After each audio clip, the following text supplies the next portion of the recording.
தெளிவா இருக்கு. சமாதானத்தோட படுத்துக்கொண்டு நித்திரை செய்வேன், கர்த்தாவே நீர் ஒருவரே என்னை சுகமாய் தங்க பண்ணுகிறீர். சமாதானம் இல்லாத இருக்கு. சமாதானத்தோடு நீங்கள் தூங்கும்படியான நாட்கள் வெகு சீக்கிரத்துல வரப்போகுது. கொஞ்ச நாட்கள் கஷ்டமா தான் இருக்கும், தூங்க முடியாது, சமாதானம் இருக்காது.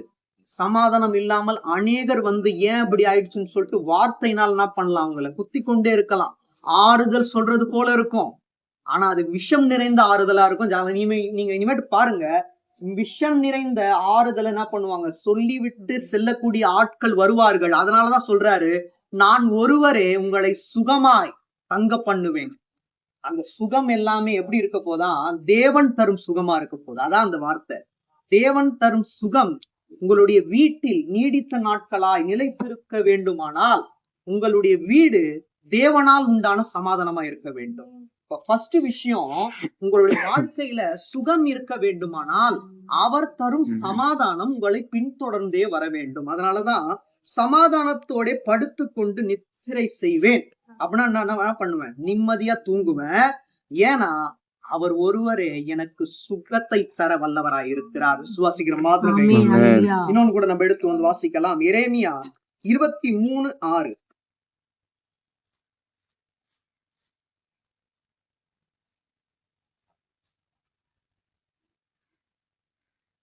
அவர் நாட்களில் யூதா ரட்சிக்கப்படும், இஸ்ரவேல் சுகமாய் வாசம் பண்ணும். இஸ்ரவேல் சுகமாய் வாசம் பண்ணும்.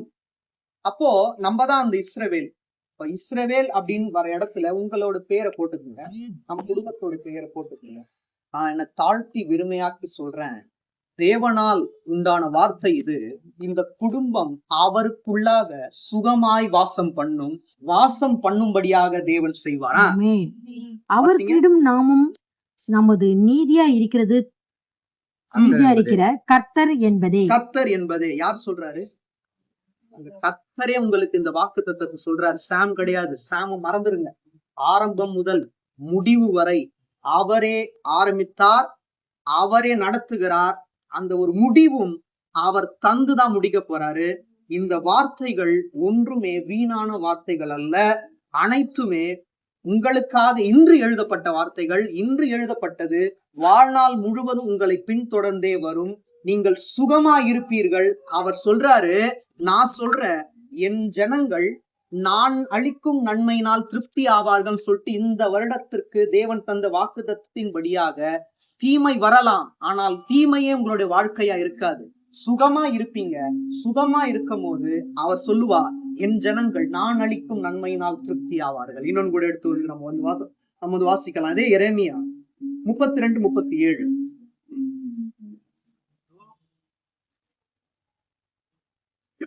இதோ என் சினத்தினாலும் என் கோபத்தினாலும் என் மகா உக்கிரத்தினாலும் நான் அவர்களை துரத்தின எல்லா தேசத்திலும் இருந்து அவர்களை சேர்த்து கொண்டு அவர்களை இந்த ஸ்தலத்துக்கு திரும்பி வரவும் இதே சுகமாய் தங்கியிருக்கும் பண்ணுவேன்.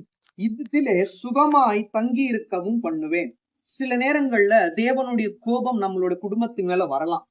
ஏன்னா நம்ம சில நேரங்கள்ல குற்றமானவர்கள் தான், தேவனுக்கு பிரியமில்லாததை செய்தவர்கள் தான். இன்னும் சேர்த்துதான் சொல்றேன், பாவம் செய்தவர்கள் தான். கோபமாவே இருப்பாரா அப்படின்னு கேட்டா இருக்க மாட்டாரு. எந்த இடத்துல அவருடைய கோபம் இருந்ததோ அந்த இடத்துலதான் நம்மை சுகமாய் தங்கும்படியாக செய்வார். கோபம் இருந்தது உண்மைதான். இந்நாள் வரைக்கும் கோபம், அவருடைய உக்கிரமான சினம் எல்லாமே இருந்தது உண்மைதான். இனிமேல் கோபம் இருக்காது. உங்களை இதே வீட்டில் சுகமாய் தங்க பண்ணுவார். நான் விசுவாசிக்கிறேன். நீங்க விசுவாசிக்கிறேன் கையில வைத்து. அப்போ இனிமேட்டு எங்களுக்கு சுகம் இல்லைன்னு என்ன பண்ணாதீங்க, சொல்லவே சொல்லாதீங்க.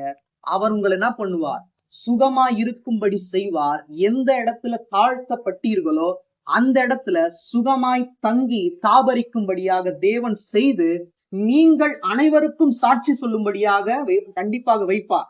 நாங்களும் சுகம் இல்லைன்னு தான் இருந்தோம், எங்களுக்கு தேவன் சுகம் கொடுத்து இன்னைக்கு வாழ வைக்கிறாருன்னா உங்களையும் தேவன் சுகமாய் வாழ வைப்பார். நீங்க சாட்சி சொல்ற அளவுக்கு தேவன் வைப்பார். இன்னொன்னு கூட நம்ம எடுத்து வாசிக்கலாம். அதே எரேமியா 33:16. அந்நாட்டில் யூதா ரட்சிக்கப்பட்டு எருசலேம் சுகமாய் தங்கும். எருசலேம் சுகமாய் தங்கும்.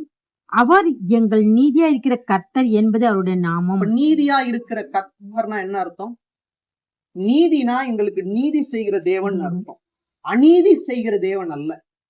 நீங்க என்ன பண்ணணும், நாளைக்கு சாட்சி சொல்லணும். அநீதி செய்வாருன்னு சொல்லிட்டு எல்லாரும் சொன்னாங்க, அவரை நீங்க என்ன பண்றீங்க, தேடிட்டு போறீங்க. அவர் அநீதி செய்கிற தேவன் சொல்லிட்டு அநேகர் என்ன பண்ணி இருக்கலாம், உங்களை பார்த்து சொல்லிட்டு இருக்கலாம், நீதி செய்த தேவனாலதான் இன்னைக்கு நாங்க சுகமா இருக்கோம்னு இந்த குடும்பத்தார் சொல்லும்படியாக தேவன் செய்வார். நான் நம்புறேன். நீங்க விசுவாசிக்கிறீங்கன்னா சந்தோஷமா ஒரு அல்லேலூயா சொல்லலாம். கண்டிப்பாக நீதி செய்கிற தேவன் உங்களோடு இருப்பாரானால் நீங்கள் சுகமா இருப்பீர்கள். இரண்டாவது நம்ம போலாம். இளைப்பாறுதல் இல்லையே அப்படின்னு உங்களோட இருதயம் ஏங்கிக் கொண்டிருக்கிறது. தேவனுக்கு தெரியும். ஆனால் தேவன் அதை மாற்றி உங்களுக்கு நல்ல ஒரு இளைப்பாறுதலை தர வல்லவராய் இருக்கிறார். எடுத்து வாசிங்க, எரேமியா 6:16.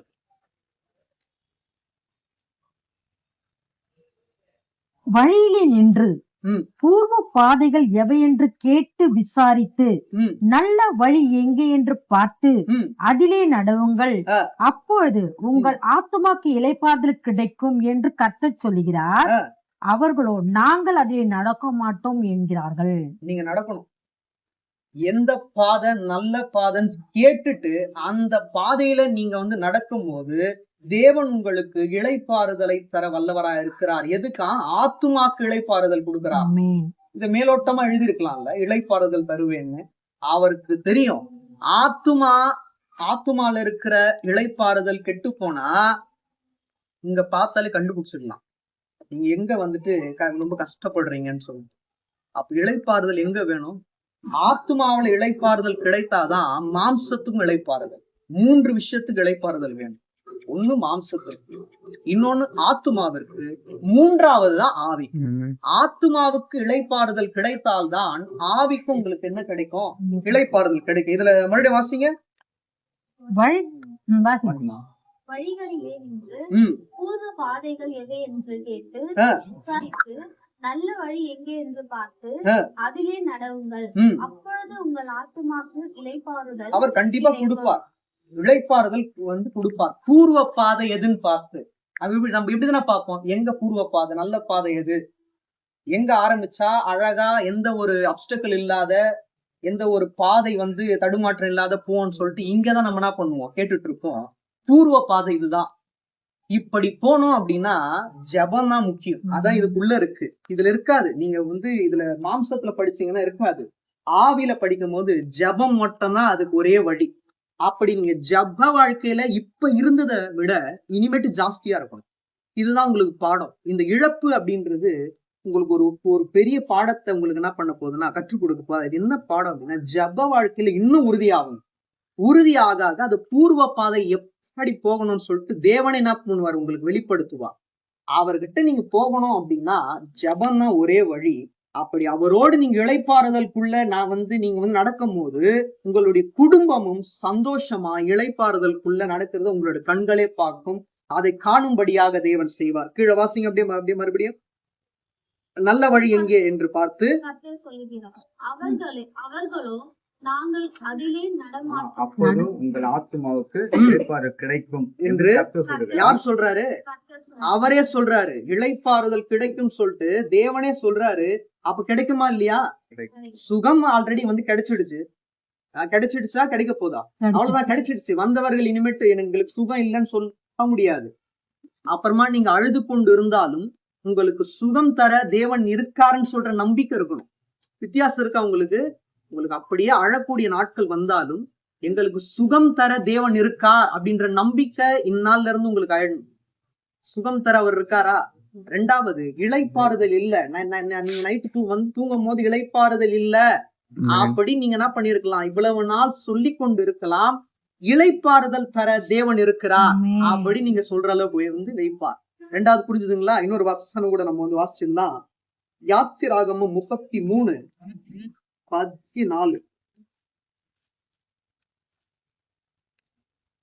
அதற்காக என் சமூகம் உனக்கு போதும், நான் உனக்கு இளைப்பாறுதல் தருவேன். நான் உனக்கு இளைப்பாறுதல் தருவேன். அதற்கு அவர் என் சமூகம் உனக்கு முன்பாக செல்லும். சொல்லலாமா? நான் உனக்கு முன்பாக இருக்கும் போது என்ன கஷ்டம் உனக்கு? பின்னாக இருந்தா கூட பரவாயில்ல, நான் உனக்கு முன்பாக இருக்கேன். வழியில எவ்வளவு பிரச்சனை வந்தாலும் அதற்கான வழியை நான் ஆயத்தம் பண்ணி வைத்து விட்டேன். நீ நடக்க வேண்டிய வழியில என்னை நம்பி மட்டும் வா, நான் உன்னை நடத்துவேன். அப்பொழுது அவரே உங்களுக்கு இளைப்பாறுதல் தர வல்லவராய் இருக்கிறார். மறுபடியும் வாசிங்க. அதற்கு அவர், என் சமூகம் உனக்கு முன்பாக செல்லும், நான் உனக்கு இளைப்பாறுதல் தருவேன் என்றார். இந்த ஒரு வார்த்தை பாருங்களேன், நான் உனக்கு இளைப்பாறுதல் தருவேன் என்று அவர் சொல்றாராம். அவர் சொல்லிட்டதுக்கு அப்புறமா நீங்க கலங்க வேண்டிய அவசியமே கிடையாது. பசங்களை மாதிரி இல்ல, ஒழுக்கமா இருந்தாங்க அப்படின்னு சாட்சி கேட்கும் போதுதான் உங்களுக்கு நிம்மதியான தூக்கமே வரும். அது போலதான் தேவன் உங்களுடைய வாழ்க்கையில சுகமாய் நடத்தும் போது உங்களுடைய இரவு தூக்கம் நிம்மதியாக இருக்கும். அந்த இளைப்பாறுதலை தேவனே தர வல்லவராய் இருக்கிறார். மத்தேயு 11:28-29 நீங்க வாசிங்க. 11:28 வருத்தப்பட்டு பார சுமக்கிறவர்களே, நீங்கள் எல்லோரும் என்னிடத்தில் வாருங்கள், நான் உங்களுக்கு இளைப்பாறுதல் தருவேன். நான் சாந்தமும் மன தாழ்மையுமாய் இருக்கிறேன். என் நுகத்தை உங்கள் மேல் ஏற்றுக்கொண்டு என்னிடத்தில் கற்றுக்கொள்ளுங்கள், அப்பொழுது உங்கள் ஆத்துமாக்களுக்கு இளைப்பாறுதல் கிடைக்கும். இதுல 2 விதமான காரியங்கள் இருக்கு. அவர் அழகா சொல்றாரு பாருங்க. நீங்க என்னென்ன யோசிச்சுட்டு இருக்கீங்களோ அது அங்க இருக்கும் பாருங்க. வருத்தப்பட்டு பாரம் சுமக்கிறவர்களே, நீங்கள் எல்லாரும் என்னிடத்தில் வாருங்கள், நான் உங்களுக்கு இளைப்பாறுதல் தருவேன். வருத்தப்பட்ட குடும்பம் தான், சோகத்துல இருக்கிற குடும்பம் தான். ஆனால் உங்களுக்கு ஒரு பெரிய ஒரு இளைப்பாறுதல் வேண்டுமானால் அவரை தேடிவாங்க. அவர் மட்டும்தான் இளைப்பாறுதல் உங்களுக்கு கொடுக்க முடியும். வேற யாருகிட்ட போனாலும், நீங்க டாக்டர் கிட்ட போனாலுமே ஒரு 2 நாள் இல்லைன்னா 3 நாள் ஒரு ஸ்லீப்பிங் டோஸ் கொடுப்பாங்க. எனக்கு தூக்கமே வரல அப்படின்னு 2 நாள் 3 நாள் தான். உங்களுக்கு நிம்மதியான தூக்கம் வேண்டுமானால், நிம்மதினா சந்தோஷத்தினால் நிறைந்த ஒரு நிம்மதி. சந்தோஷம் இருக்கு நிம்மதி இல்லைன்னு சொன்னாலும் கஷ்டம், நிம்மதி இருக்கு சந்தோஷம் இல்லை அப்படின்னு சொன்னாலும் கஷ்டம். நான் வரும்போது நான் உங்ககிட்ட கேட்டேன், எப்படி இருக்கீங்கன்னு கேட்டேன். நல்லா இருக்கேன்னு சொன்னாங்க. ஏன்னா எனக்கு தெரியும் உள்ள என்ன ஓடிட்டு இருக்குன்னு. மாம்சத்துல கேட்பேன், அது கேட்க வேண்டிய ஒரு சூழ்நிலை இருந்ததுனால நான் கேட்டேன். எனக்கு தெரியும் உள்ள என்னெல்லாம் ஓடிட்டு இருக்கு அப்படின்னு சொல்லிட்டு. சாமா இருந்தா தெரிஞ்சிருக்காது. நான் இப்ப உங்களை மாதிரி ஏதாச்சும் ஒர்க் போனேன்னு வைங்களேன், தெரிஞ்சிருக்காது. ஊழியனா வந்ததுக்கு அப்புறமா ஆவிக்குரிய கண்களை பார்ப்போம். அவங்க அழுலனாலும் அந்த சிரிப்புல எவ்வளவு அழுக இருக்குன்னு சொல்லிட்டு தேவன் காட்டுவாரு. அதே மாதிரிதான் சுவாதி கிட்ட சரி, பூஜா கிட்ட சரி, அக்கா கிட்ட, பிரதாப் கிட்ட என்னென்ன இருக்குன்னு சொல்லிட்டு மாம்ச கண்கள்ல பார்த்தா பிரதாப் சந்தோஷமா இருக்காரு அப்படிதான் தெரியும். ஆவிக்குரிய கண்கள்ல பார்த்தாதான் சுகம் இல்லையே, இளைப்பாறுதல் இல்லையே அப்படின்னு தேவன் காட்டும் போதுதான், இன்னைக்கு உட்காந்து இதை தியானிக்கும் போதுதான் இதை பேசு அப்படின்னு சொன்னாரு. அதனாலதான் நான் பேசுறேன். சுகம் இல்லைன்னு சொல்லிட்டு இனிமேட்டு என்ன பண்ணாதீங்க, சொல்லாதீங்க. அவரே சுகமாய் வருவார், அவரே இளைப்பாறுதலை வருவார். ஆரம்பத்துல சொன்னேன், அவர் உங்களுக்கு சுகத்தை கொடுப்பார், அவர் உங்களுக்கு இளைப்பாறுதலை கொடுப்பாருன்னு சொன்னேன். இப்ப அதை கொஞ்சம் மாத்தி தேவன் சொல்றதுனால சொல்றேன், அவரே உங்களுக்கு சுகமாய் வருவார், அவரே உங்களுக்கு இளைப்பாறுதலை வருவார். இப்ப நீங்க அதை வேணான்னுடுவீங்க. அவர் ஆண்டவராக இயேசு கிறிஸ்து எங்களுக்கு சுகம் கொடுக்க வேணாம், இந்த இளைப்பாறுதல் கொடுக்க வேணாம், அவரே வந்தா போதும். அதுதான் வேணும். அவரே உங்களுக்கு சுகமாய் வருவார், இளைப்பாறுதலை வருவார். இதுல பாருங்க, வருத்தப்பட்டு பாரம் சுமக்கிறவர்கள் நீங்கள் எல்லாரும் அதான் கேட்கிறார்.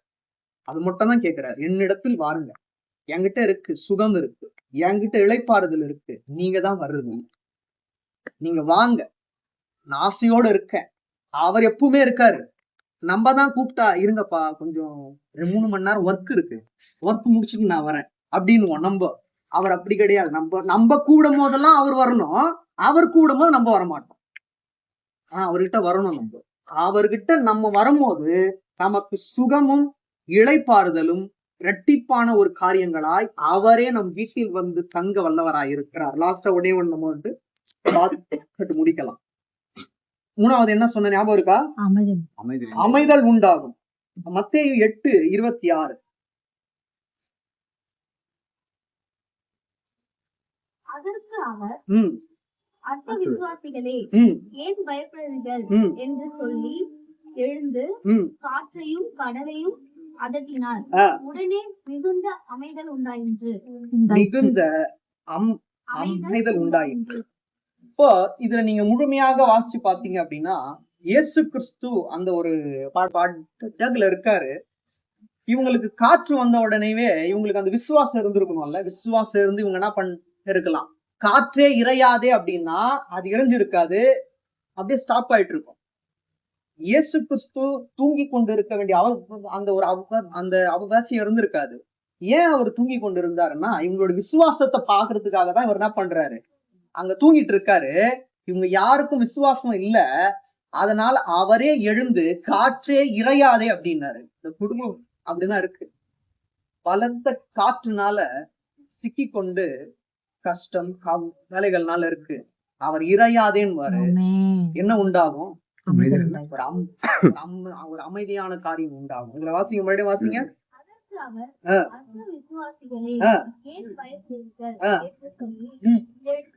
எழுந்து காற்றையும் கடலையும் அதட்டினார். உடனே மிகுந்த அமைதல் உண்டாயிற்று. விசுவாசிகள் மாத்திரம் கையில வருது. மிகுந்த ஒரு அமைதல் உண்டாகும்படியாக தேவன் கண்டிப்பாக செய்வார். ஃபர்ஸ்ட் பார்த்தோம், என்ன பார்த்தோம், சுகம் கண்டிப்பாக உண்டாகும். இரண்டாவது இளைப்பாறுதல். மூன்றாவது அமைதல் உண்டாகும்படியாக தேவன் செய்வார். இன்னொன்று கூட நம்ம எடுத்து வந்து வாசிக்கலாம். மார்க் 4:39.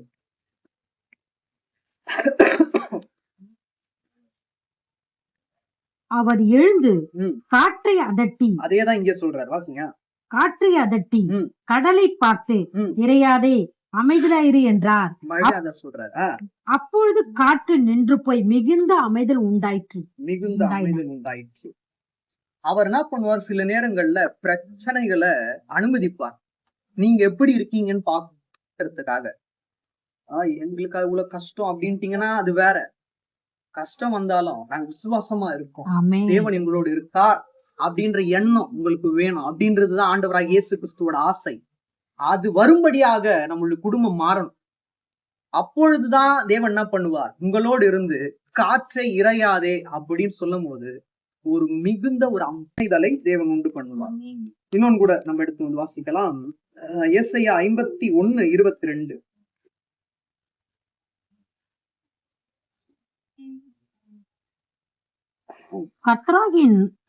கர்த்தராகிய உன் ஆண்டவரும் தம்முடைய ஜனத்துக்காக வழக்காட போகிற உன் தேவனுமானவர் சொல்லுகிறது என்னவென்றால், இதோ தத்தளிப்பின் பாத்திரத்தை உன் கையிலிருந்து நீக்கி போடுகிறேன்.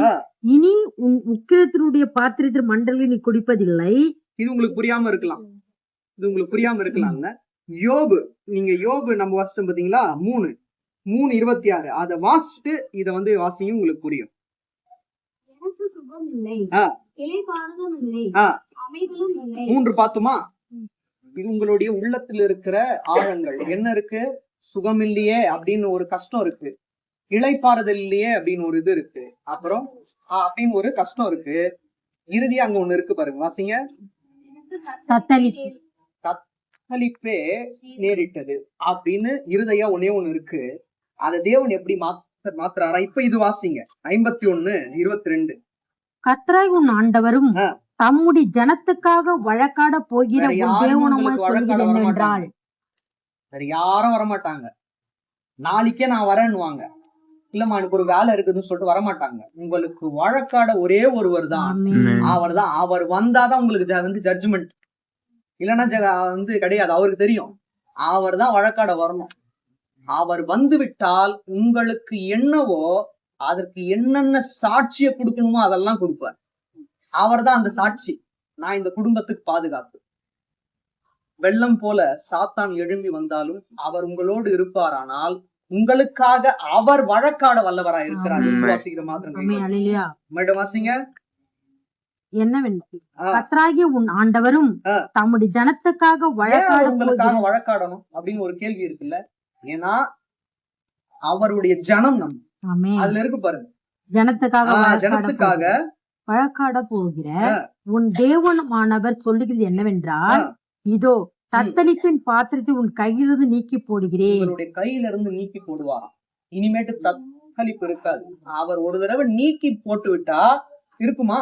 அந்த தத்தளிப்பின் பாத்திரத்தை அவர் நீக்கி போட்டுவிட்டு சந்தோஷத்துல நீங்கள் நிறைந்து அனைவருக்கு முன்பாக சாட்சியா இருக்கும்படியாக தேவன் செய்ய போகிற நாட்கள் வெகு விரைவாக வரப்போகிறது.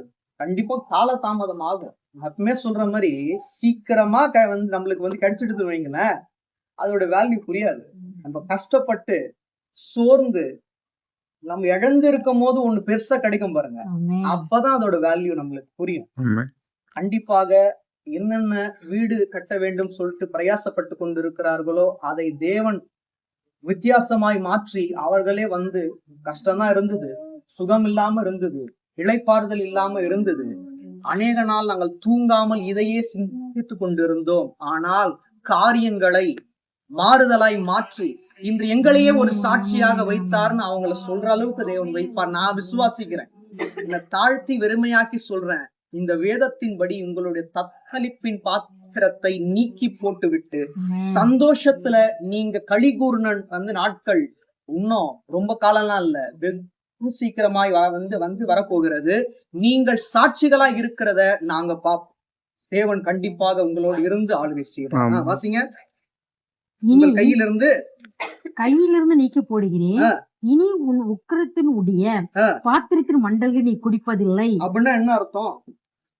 நீங்க கஷ்டத்தையே குடிச்சு கொண்டு இருக்க மாட்டீங்க, ஆகாரமா என்ன பண்ண மாட்டீங்க, அத நீங்க எடுத்துட்டே இருக்க மாட்டீங்க. இனிமேட்டு கஷ்டம் இருக்காது, இன்பத்தின் நதி புரண்டு ஓடும்படியாக தேவன் செய்வார். ஏன் அப்படி செய்யறாருன்னா, இந்த குடும்பத்தின் மேல அவர் ரொம்ப விருப்பமா இருக்காராம், இந்த குடும்பத்தின் மேல ரொம்ப அன்பா இருக்காராம். அதை தாண்டி இவர்கள் என்னுடைய ஜனங்கள், இவர்களுக்காக நான் வழக்காடாம இருப்பேனா? அவர் கேட்கறதெல்லாம் ஒண்ணுதான், என்கிட்ட வாங்க, என்கிட்ட நீங்க வந்துட்டதுக்கு அப்புறமா எந்த சேதமும் உங்களை அணுகாதபடிக்கு பாதுகாத்துக் கொள்வேன். சில நேரங்கள்ல தினமும் ஒரு தியானம் சொல்லிட்டு நான் டெய்லியே போட்டுட்டு இருக்கேன். பலவிதமான போராட்டங்கள், சில நேரங்கள்ல பலவித யோசனைகள்லாம் வரும். ஆண்டவருக்காக தானே பண்றோம் அப்படின்னு சொல்லிட்டு மாம்சத்துல வரும், ஆவியில உற்சாகமா இருக்கும்.